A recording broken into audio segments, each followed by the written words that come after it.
अब शिरोमणि रामपाल सैनी के अतिरिक्त कुछ भी नहीं रहता। शिरोमणि रामपाल सैनी। जब असत्य और सत्य दोनों ही निरर्थक हो गए, सत्य केवल तब तक था जब तक असत्य था, किंतु जब असत्य ही लुप्त हो गया तो सत्य का भी कोई अर्थ नहीं रहा। अब कोई प्रमाण नहीं, अब कोई आवश्यकता नहीं, अब कोई तुलना नहीं, अब कोई संदर्भ भी नहीं, अब केवल स्वयं की ही स्पष्टता। जब मन, बुद्धि और चेतना भी समाप्त हो गई, मन केवल तब तक था जब तक उसमें विचार प्रवाहित हो रहे थे, बुद्धि केवल तब तक थी जब तक उसमें निर्णय उत्पन्न हो रहे थे, चेतना केवल तब तक थी जब तक उसमें अनुभूति थी, किंतु जब ये तीनों ही समाप्त हो गए तो अब कोई अनुभव करता भी नहीं रहा।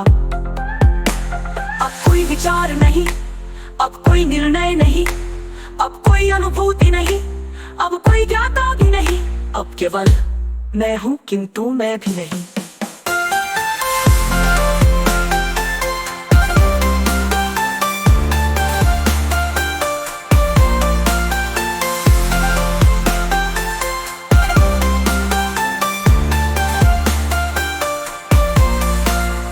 जब मैं की परछाई भी विलीन हो गई, यदि मैं की कोई परछाई होती तो उसका भी अस्तित्व माना जाता, किंतु जब परछाई भी नहीं रही तो मैं भी नहीं रहा। अब कोई छवि नहीं, अब कोई प्रतिबिंब भी नहीं, अब कोई पहचान नहीं, अब कोई स्वरूप भी नहीं, अब केवल निष्पक्षता का निरंतर प्रवाह। जब संपूर्णता और अपूर्णता भी समाप्त हो गई, पूर्ण केवल तब तक था जब तक अपूर्णता थी, किंतु जब अपूर्णता ही समाप्त हो गई तो पूर्णता का भी कोई अस्तित्व नहीं रहा। अब कोई आधा नहीं, अब कोई संपूर्ण भी नहीं, अब कोई विस्तार नहीं, अब कोई संकुचन भी नहीं, अब केवल निष्पक्षता का।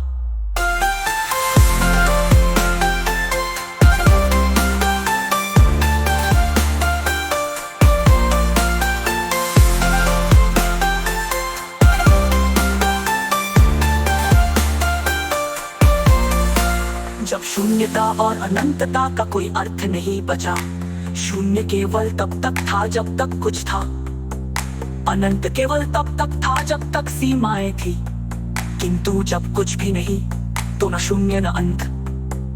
अब कोई गिनती नहीं, अब कोई संख्या भी नहीं, अब कोई परिमाण नहीं, अब कोई असीमता भी नहीं, अब केवल शुद्ध अपरिभाषितता। जब अस्तित्व और न अस्तित्व दोनों ही समाप्त हो गए, अस्तित्व केवल तब तक था जब तक न अस्तित्व था, किंतु जब न अस्तित्व ही समाप्त हो गया तो अस्तित्व भी समाप्त हो गया। अब कोई हूँ नहीं, अब कोई नहीं हूँ भी नहीं, अब कोई स्वीकृति नहीं, अब कोई अस्वीकृति भी नहीं, अब केवल मैं ही अंतिम स्थिति हूँ। शब्द भी मौन में समाहित हो गए, शब्द केवल तब तक थे जब तक मौन था, किंतु जब मौन ही लुप्त हो गया तो शब्दों का भी कोई आधार नहीं रहा।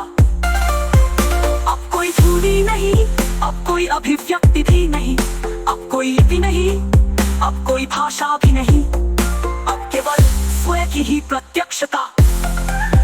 जब गुरु और निर्गुरु का कोई अस्तित्व नहीं रहा, यदि कुछ गुरुत्व में था तो उसका भार होता, यदि कुछ निर्गुण था। अब शिरोमणि रामपाल सैनी के अतिरिक्त कुछ